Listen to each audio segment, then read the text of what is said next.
Hi, this is Lupe Prado. I am a career and life coach, and you're listening to Paid Vocation.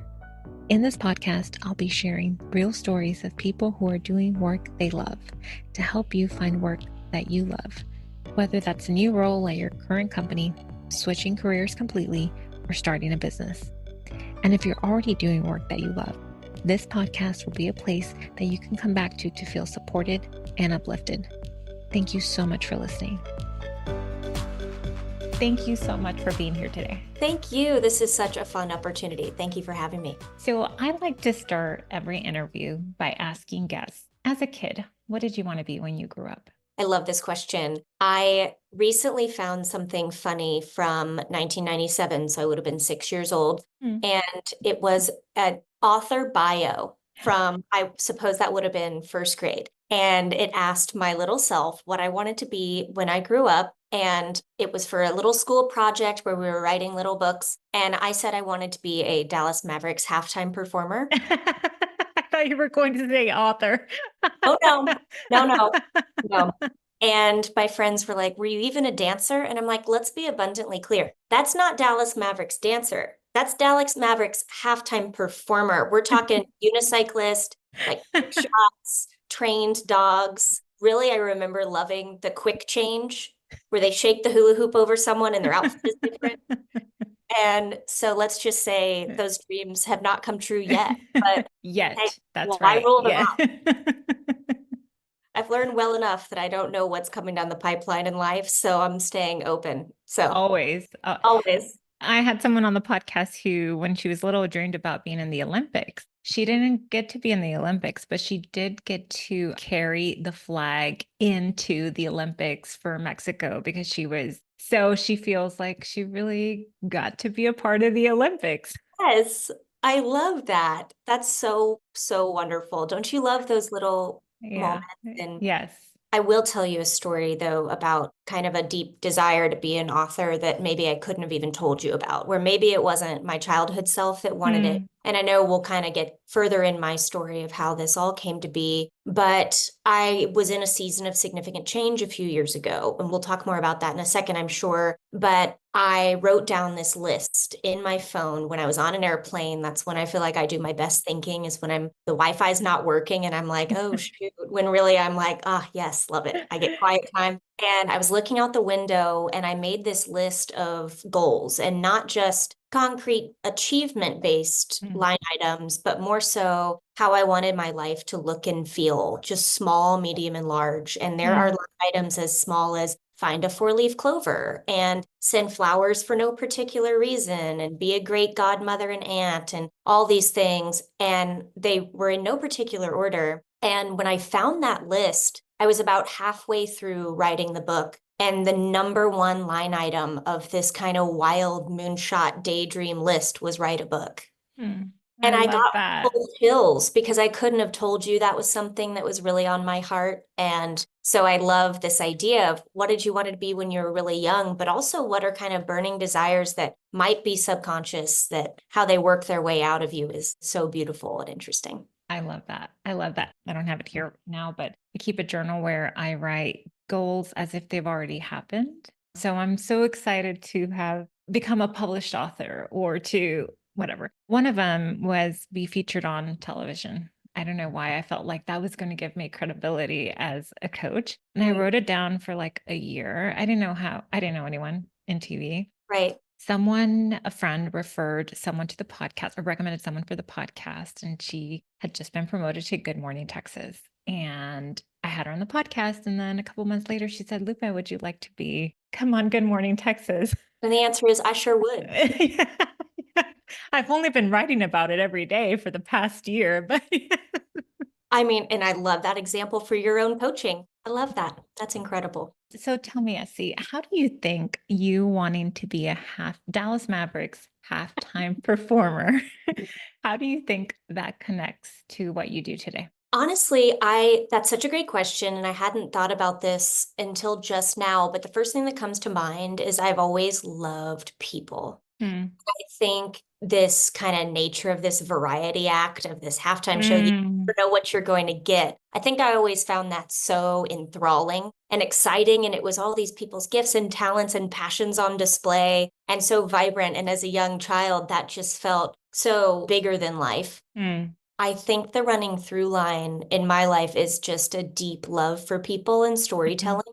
I have always loved telling stories, but really I've always loved meeting people. Mm. There's a meme online. I find people so fascinating and I want to know everyone's story. And I imagine that might be the running little through line from being fascinated by all these different walks of life Mm. before me at these basketball games. But one thing, there was this meme I saw online that really made me laugh. And it was like, I can't die because I haven't met all the dogs yet.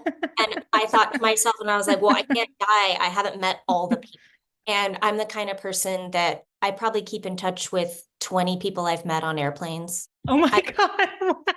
I like love it. I'm sending birthday texts. Their birthdays are in my calendar. I just love it. There's just something about meeting people. It just feels everyone is a walking story. Mm. And I joke in the book that I'm like a little Barbara Walters. I'm like, tell me more about that. I've learned so much about, and it feels like such an honor when people feel safe for me to Mm. hold their story. That Mm. feels so sacred to me. And that's something I take like really seriously. And so in the book, I tell a lot of people's stories that I met kind of along my adventures. And that Mm. feels like such an honor where it's one thing to present my story, but to share someone else's is really Mm. special.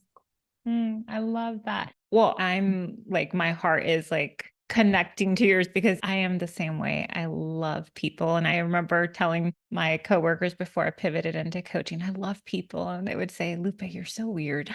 You're Right, so weird. How can you right. say you love people? No, don't talk to the person next to you. Put on your headphones so you don't talk to the person on the airplane, that kind of thing. I'm like, too late, too late. We already swapped numbers. It reminds me of the quote, strangers are just people, are just friends we haven't met yet, right? Yeah. Yeah. Yeah. It's so true. It's so true. And I just think there's such a lost art to that of Mm. seeing people say to me, oh, you just always have great Uber drivers, or you just always have great Mm. plane mates. And I'm like, well, so do you. Mm. You just Mhm. don't talk to them. Yeah. And it is the AirPods in culture of we're all kind of in Yeah. our own worlds. And certainly I know that to a degree too. But anyway, so that feels like that's been a quality. I've always been a talker and I've always been a storyteller and I've always loved people. I wouldn't say I had always been a writer. There are Mm. people who have kept methodical journals and good night. I cannot commit to a daily journal. I mean, that is too tall of an order. But I was a lawyer before. I always enjoyed English classes and I studied art history in undergrad. That was one of my majors. And so I always liked writing, Mm. but it was just for homework. Or when I was practicing law, it was to write a brief. And really, I had never written for myself until this adventure, which Mm. has given me debilitating imposter syndrome. But We can talk about that too here in a oh second. yes, I know everyone can relate to that. That's for Mm. certain. Yeah. Well, so tell us about how you went from wanting to be that performer to today. Like, walk us through. So, you started your career in something totally different. Walk us through, what did you study in school? Yes. So I went to Vanderbilt for undergrad and I studied human and organizational development, which was my primary major. That's the largest major at Vanderbilt because they Hmm. don't have a business major. And so it's the soft Hmm. side of business, soft skills of business management and leadership classes, studying organizational effectiveness, communication classes, and so forth. And my other major was art history. You can see my crowded walls on Zoom behind me. I've always had a deep passion for art, I think because the storytelling element of it. Hmm. And I took so many art history classes that the head of the program came up to me and said, you know, they satisfied other requirements. And she came up to me and said, you realize you're only 2 classes away from double majoring because you're hanging out in this building so often. And so I kind of stumbled into that. And it was such a happy surprise of my undergraduate career. Hmm. And so those 2 majors, I wasn't really sure what I was going to do. I had a very, very challenging senior year of college. I write Hmm. about this book. I was Hmm. going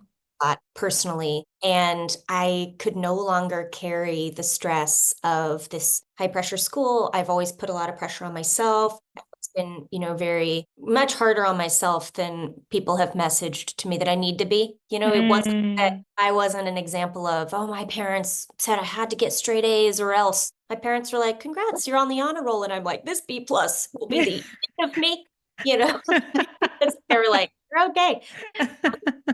And so senior year, this really is a big part of my personal story. I think a lot of things go back to this experience. Without going into the entire story of it, was struggling with something personal, which is all in the book. But everything that I knew was no longer working. I couldn't handle the pressure of these consulting job fairs and everyone I was going to Deloitte, and this major human and organizational development just churns out consultants. It's one of the largest feeder programs to these big consulting companies. And it just felt like everyone around me was, well, do you have the right weight of your resume paper? And I'm like, I can barely get out of bed. I can't. It was making my head spin. And I was surrounded by people moving to New York City. I was dealing with so much. I could not handle going to a high stress city in that chapter, maybe ever. Let's just get statement. I don't think I'm tough enough.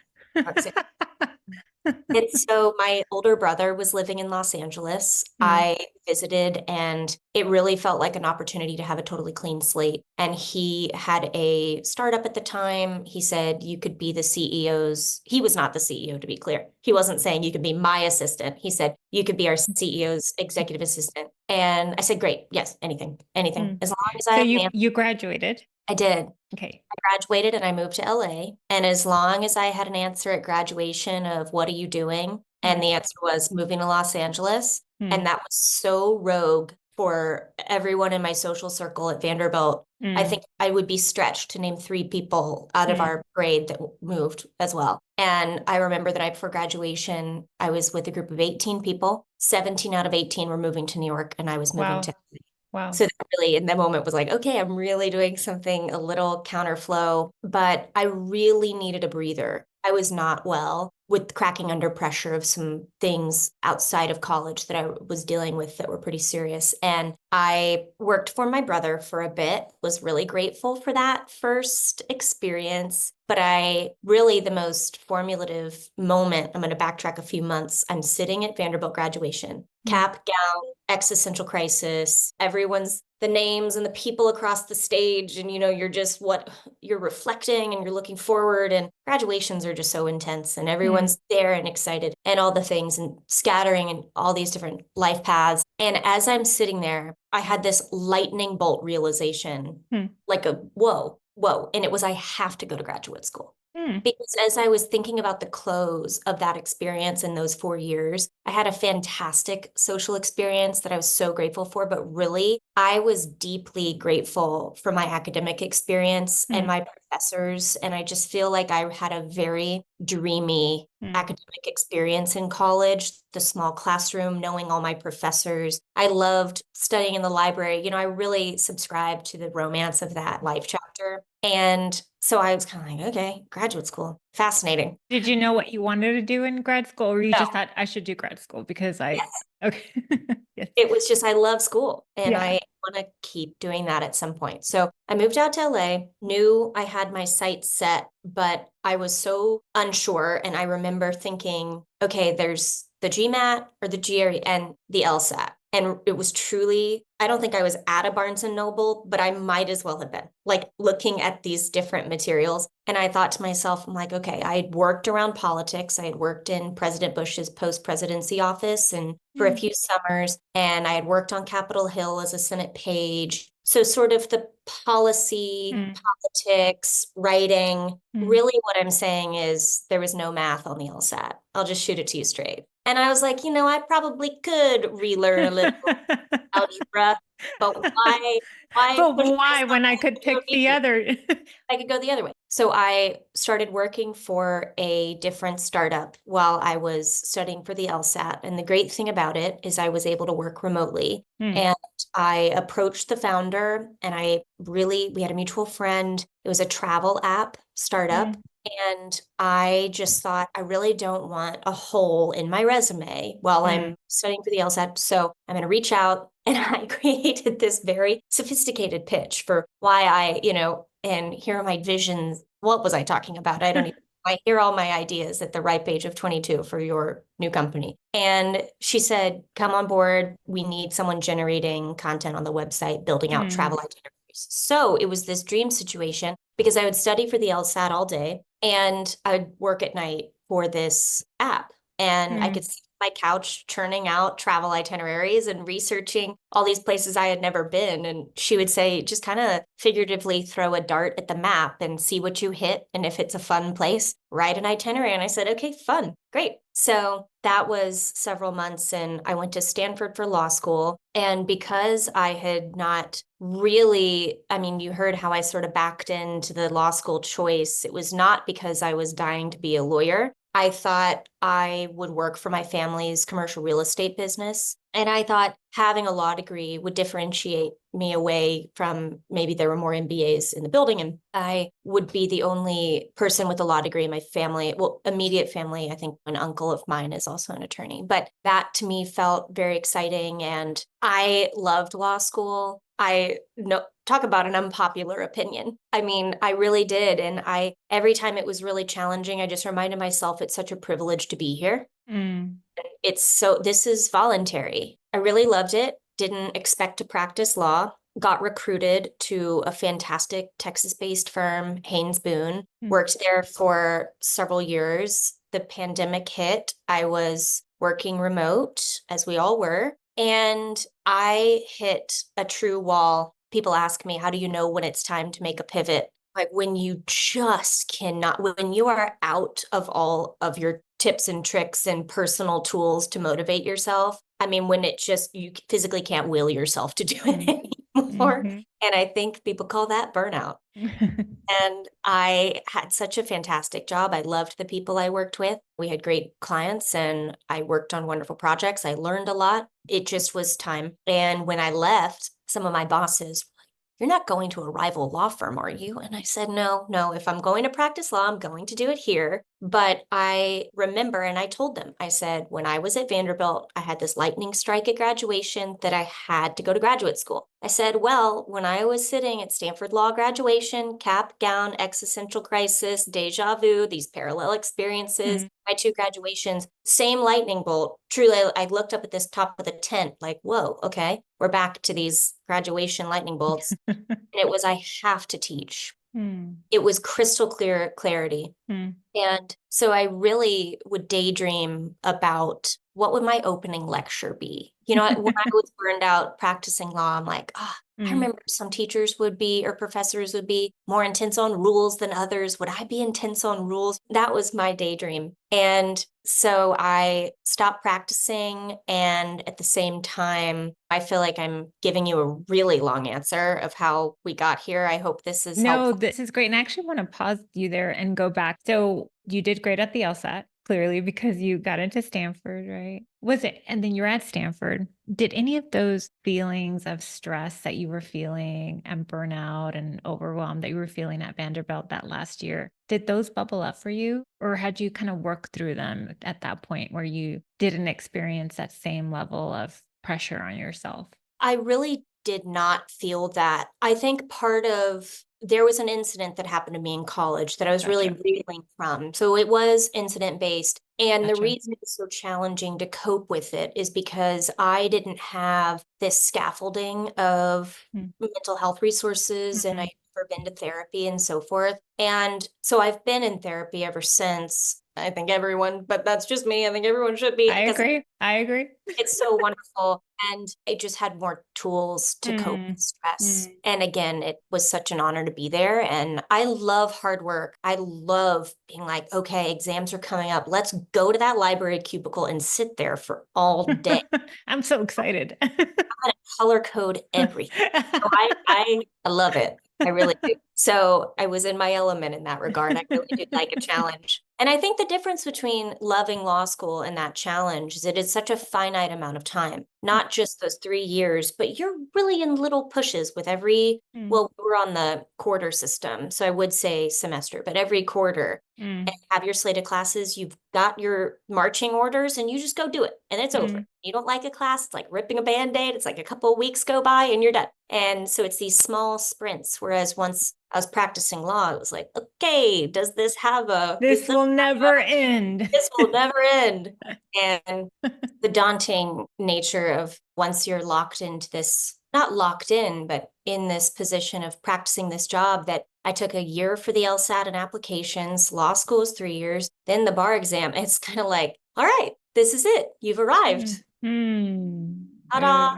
And with no kind of end date in sight. And again, I'm so grateful for that experience. I was so passionate about a lot of pro bono work that I was doing with immigration issues and really enjoyed the recruiting element. I loved the people and so forth. But it was time for that to come to an end. And I reassured the firm, no, I'm not going to a rival law firm. I really have this long time desire to teach. So at the same time, my personal life was falling apart. I was having to get out of the wrong marriage. And suddenly I tell people, it's when you have your ducks in a row, you so often don't realize they're in a row. And then they're not. And you're like, do I even have ducks anymore? And where did they go? Let alone like, it's okay if you're not in order. I just don't even know where you are. I mean, I had pivoted from my career and all of a sudden I'm in this season of nuclear loss as a result of work. And when did you get married? At what point in that timeline were you married? We got married in 2018 in my last year of law school. Gotcha. Okay.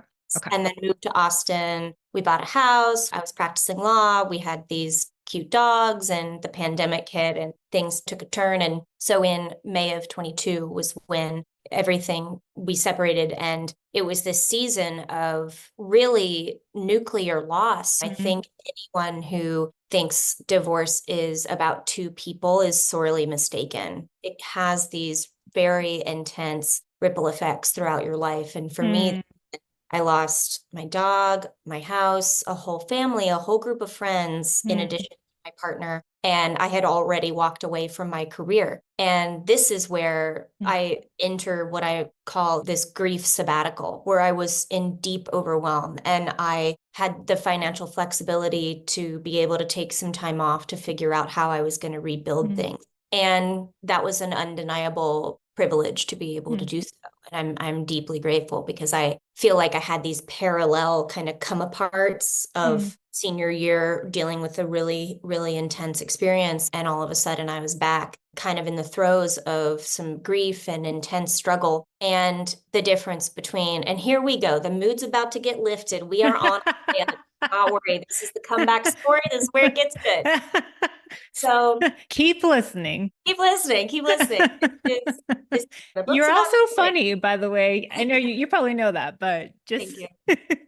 Thank you. Well, hey, laughter is the best medicine. So unlike senior year, when I really had this hard time with the fallout of this incident, I had a scaffolding in kind of what I call part 2 of this kind of life implosion. And the difference in that sense was it was a question of like surviving. Am I going to be okay? Senior year, I've never dealt with something this difficult. Whereas part 2 is kind of what I call it post-divorce, and with that intense grief sabbatical, it was the difference there was I knew how to survive and I knew I was going to be okay because I had the tools and I had the skills and I had these resilience muscles that had been kicked into high gear before. The differential was the capacity to look for joy and have a deep desire to thrive and not just survive. And I was processing, this is where the story gets really good. So I was processing everything I was going through by going on long walks. And I typed good energy in on Spotify and I was walking around the lake in Austin. And, as a picture like, all right, sad girl in baseball hat, wiping tears, types good energy. And there's a playlist called Good Energy. And I'm like, well, perfect. Because of course there is. Of course Love there is. Spotify. Great. Spotify's got my back. Thank you, algorithm. And so I click good energy, I hit shuffle, and I start walking around that loop. And that was when I first started listening to Harry Styles. I had never listened. What song was it do you remember what song it was? Oh, yes. Thank you for asking. That would be Music for a Sushi Restaurant. If you don't know it, I highly recommend it. This is a Harry Styles song. It is. Specifically, it's track 1 of his album, Harry's House. So Okay, everyone, if you haven't listened to that one, I have not. I'm going to go check it out because I love good energy type playlists. Absolutely. That is a surefire guarantee to dry your tears, endorsed by me based on personal experience. So, so I hear this song and I'm kind of like, Okay. okay, that's the good energy I'm looking for. And all of a sudden, I'm like, okay, maybe this whole album is good. When did this album come out? I've never heard it. Turns out it came out 2 days after my husband and I separated. So it was new music, new to me, no memories attached to it. It's lifting my mood. And I start just listening to that album. And I'm like, this album is full of bangers. This is fantastic. So I mastered that album pretty quickly. I mean, let me tell you, when I say I was started to listen to a lot of Harry Styles music, I mean, it took me 6 months to get in 0.1% on Spotify of his global listeners. So if it ain't broke, don't fix it. Let me tell you, this was working. So then I'm listening to all of his music, his solo music. And I had heard of him before, but I had never listened. I knew one of his songs, Watermelon Sugar. A lot of people have heard of that song. Yes. No offense to Watermelon Sugar, but it wasn't enough to drag me right on into this world, like music for a sushi restaurant. There you go. So I fast forward, saw his show 17 times in 5 countries during this grief sabbatical. And along the way, I reconnected with some of my true loves in life, which is storytelling and people. And post-pandemic, I was watching all of these people come out of this. I think we all have had our own eras of grief in our own ways as we've processed that completely cataclysmic time. And it was deeply fascinating to me to think about communal and collective joy. We were robbed of these opportunities to come together in community with one another for live music or sports and religious worship or whatever it is. And I started thinking, a lot of people write this off as just mere entertainment. But as I'm watching people in 5 countries dance together and sing and have this universal experience and connection to uplifting music that just defied all language barriers. And I just really was inspired. And it was fascinating to me how healing all these adventures had been for me. I had never been a fangirl. I was the one crying if I got a B+. I had no time. I had never kind of let loose, thrown out the rule book, and people thought I had lost my mind. I could tell you that. And let's back up because so you zoomed past that piece. How did you decide, okay, I'm just going to start going to concerts and I'm going to go to 5 countries? And what did people say? You're crazy? Or like, can I come with? Like, let's back up. Right. I'm always careful to go into great detail because I wrote a whole book about this, so I can be very long-winded and I don't want to just totally dominate this. He was in Austin and so it started in Austin. It did local, easy breezy, a light lift, if you will. And tell us about the timing. When did that, after you heard that, is it music for a sushi restaurant? It is, yes. Yes, music for a sushi restaurant. When was this Harry Styles concert happening after you listened to that song that first time on that walk? So that would have been at the end of May of 22. Okay. And he came to Austin September, October for a 6-night residency. That same year? Yes. Wow. Now, if that's not a sign from the universe, I don't know what is. You know what? This story's chock full of them, including the fact that Harry Styles and I have the same birthday. I just need you to know it. Stop. I know. So I get 2 invitations to go. Oh, I know. Trust me. The absurdity of this is not lost on you. Can't make this stuff up. You cannot. Truth is stranger than fiction. There's no doubt in my mind. There have been moments where I'm like, about this whole story. Talk about rolling with it. So I got an invite from my best girlfriends. They said, Harry Styles is coming to town. Let's buy nosebleed tickets. I said, yeah, let's do it. Great. Didn't think much of it. I said, I think I really like Harry Styles, actually. And at this point, had you heard all the album now by the October timeframe? You were in it. No question. I was in it. However, I was going through so much. I don't think I could have told you how much I was hitting play on what I knew was working. Sure. It was kind of a subconscious thing for a lot of it because it was at the top of my Spotify. And I'm like, oh, yeah, okay. Hitting click again. And then one of my cousins is a bit younger than me and one of his friends. So I'm going into that detail because this friend of mine was more of an acquaintance. I didn't know her very well. She said, dying to see Harry Styles when he comes to Austin. And I said, I'm already going with my friends. And she said, well, I really want to see him right by the stage. Would you be willing to do that? And I'm thinking, I'm not a mosh pit kind of gal, right? People are like, no, it's general admission. And I'm like, in my mind, that's the same as a mosh pit. I'm not really one for crowds. At least I had not been historically. And I said, sure. Yeah, okay. I'll kind of step out of my comfort zone and it would give me something to look forward to. So her name is Porter. So Porter and I went to my first ever Harry Styles concert in September. Thank you, Porter. Thank you, Porter. And she is thrilled that she has a feature in the book and credit goes to her. And one day she lobs out an idea in someone's swimming pool, and then the next, the person she lobs the idea out to is writing a book about it. So inspiration struck. So I go to those two shows. I have a great time. And the first show, I was overwhelmed because there were all these inside jokes. And I'm like, I don't understand. I thought I knew every single Harry Styles song. What is this about? So I hop online, and by online, these inside jokes that Harry was on stage. The fans were. Oh, yes. The fans have a whole subculture. And now quite fluent in this language, as you would imagine. But at the time, I was so in the dark. I'm like, why are they barking at Harry? What is all this? Like, it's very elaborate fan culture, all these insights. I get it. This is how I felt. I didn't really follow Taylor Swift. I mean, I knew her top songs, but then the Eras tour happened and TikTok got to me, TikTok targeted me. And now I'm a Swiftie and I know all the things. And yeah, but I didn't like a year ago. Yes. So, yeah, I get it. So I can. So much fun. Yes. There's so much to chew on. And then you understand the inside jokes and that makes them even funnier because you're like, oh, wow, that is niche, but I'm tracking.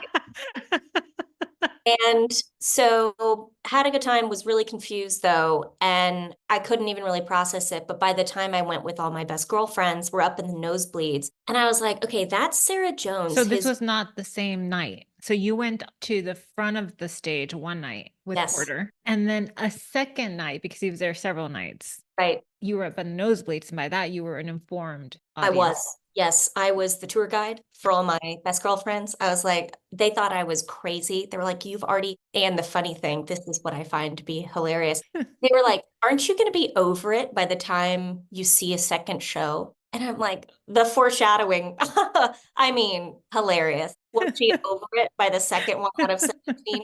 She sure was not.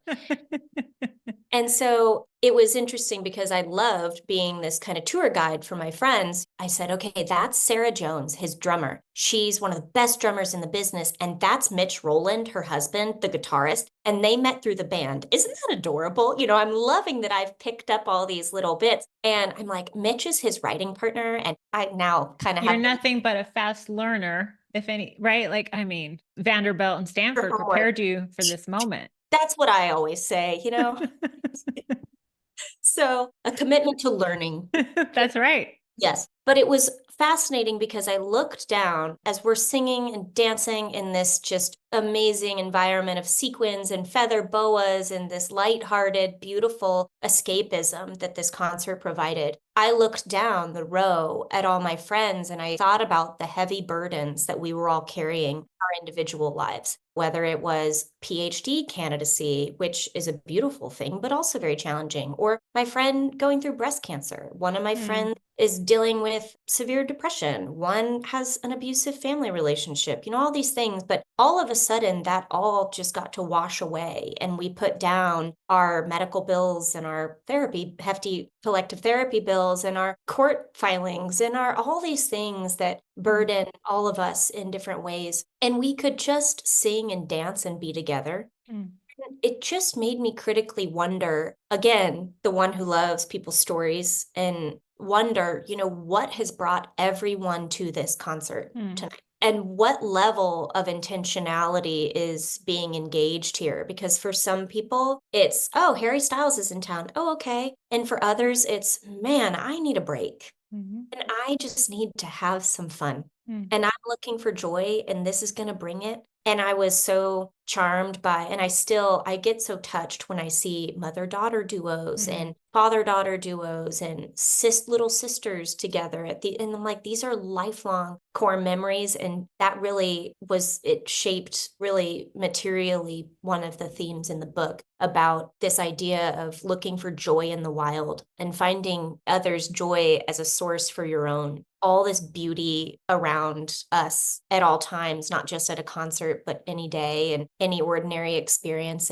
But that thinking really started at these concerts where I saw the best friend FaceTiming her bestie during her bestie's favorite song. And I'm like, there it is. That's joy in the wild. That's so beautiful and so cool. And so I can't march through all 17 of the shows, but and say, I did not set out to do this adventure. I think that's important. I would have been so confused if someone told me that this is what was in the cards. I went to some more domestic shows. He announced some additional shows on our shared birthday, February 1st, as well as birthday eve. And so it was my first birthday without my partner in 8 years. And I called my little sister. I'm like, you are on deck. You are coming on stage.